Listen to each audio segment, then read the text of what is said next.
Welcome back. If you're looking for something interesting to watch and funny, but also a little bit miserable, well, you can tune into the Misery Index. This is where hosts rate how miserable these experiences are of people. They have a good laugh and enjoy just talking about some tough things in a lighter way. In fact, let's take a look at our conversation recently.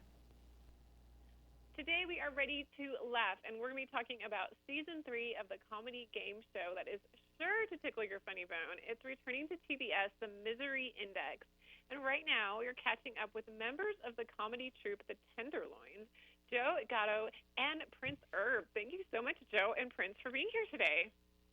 Thank you. You're very welcome. So, Joe, let's start with you. Tell me more about Season 3.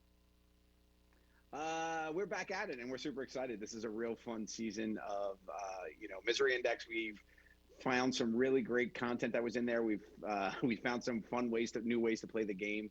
They do a couple twists and turns for us where there's a new segment called The Sound of Misery where we don't get to see the video clip, but we actually have to rate where this event would fall on the scale of misery just by hearing what had happened. We actually get some guests that join us to tell their story of misery. We've got Travis Kelce from the Kansas City Chiefs, who's playing in the Super Bowl. Joel McHale joins us to share a story. So it's been a lot of fun ways. From AEW. Yep, some fun ways to play the new game, which we've grown to love, and America as well. Oh, very true. And Prince Herb, tell me more about your new identity. Yeah, this is actually from season 9 of Jokers, which it starts February 4th.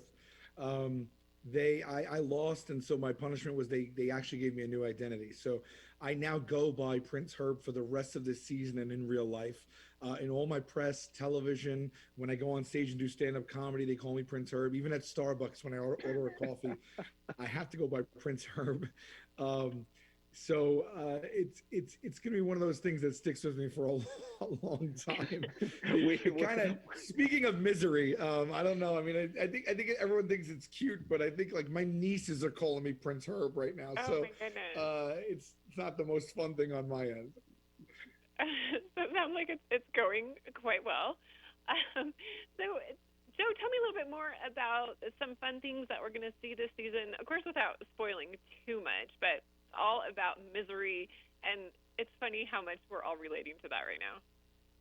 Yeah, I mean, it's been a great year for misery. There's no shortage of it out there. So we've got a lot of great content, but it's fun because this season we actually got to move a little bit more into the bizarre and weird things instead of just it's not all just like gross out or things that you would hate to happen to you. Like there was literally one of the most bizarre things I think any of us had ever seen was there was a monkey driving a little motorcycle.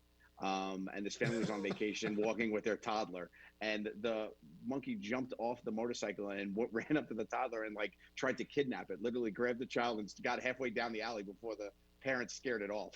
That is something that you never could imagine really happened in real life. And then to see it pan out and then have to play the game with it was definitely something that caught us off guard. So it's definitely fun and out there. Yeah, terrifying, but funny now that you know everyone's okay. Yeah. Once we found out that the child did not get kidnapped by the monkey, we were okay. Right. I thought it was funny before we even found that out. So, okay, Prince Herb, you guys teased a little bit about how some of the format has changed. Tell me about that with the game.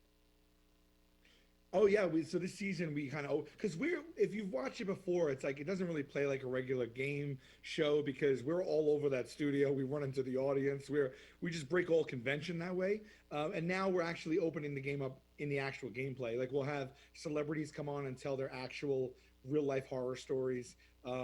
And we actually have sometimes we'll locate the people from the articles or internet videos, and they zoomed in and they actually told us the story firsthand. So it's kind of just like becoming a little bit more dynamic and interactive now, which we really like because for the show to become more interactive in a time that's kind of less interactive for everyone is a real nice juxtaposition. So.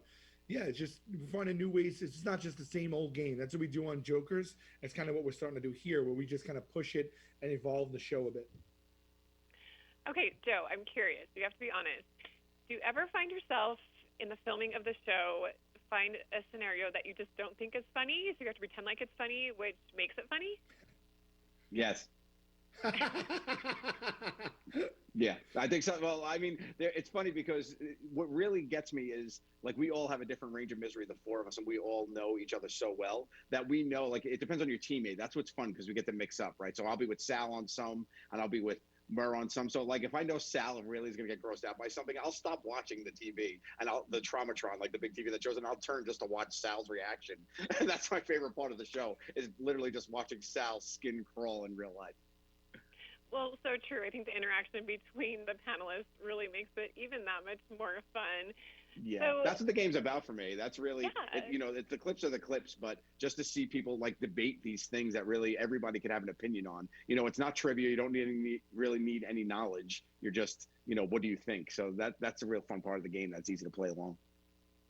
Well, I'm really looking forward to watching season 3. Prince Herb, is there anything else we need to know before we embark on watching this funny, hilarious season? Need to know. I think it's a better watch with friends and family in a group. I mean, it's one of those television shows that you kind of end up yelling at the screen with. And from my own personal experience, when my family watches it, and from the feedback I've gotten, people love just kind of playing along. So if you haven't done that yet, I'd say this is the time to do it. I'd say grab some people and play along. Yep. Well, I've definitely enjoyed watching the previous seasons. Looking forward to watching this season as well with my family and have a good laugh. So thank you so much, Joe Gatto and Prince Herb, for joining us today on Park City Television. And again, looking forward to watching. Thanks, Christy. Thank you so much.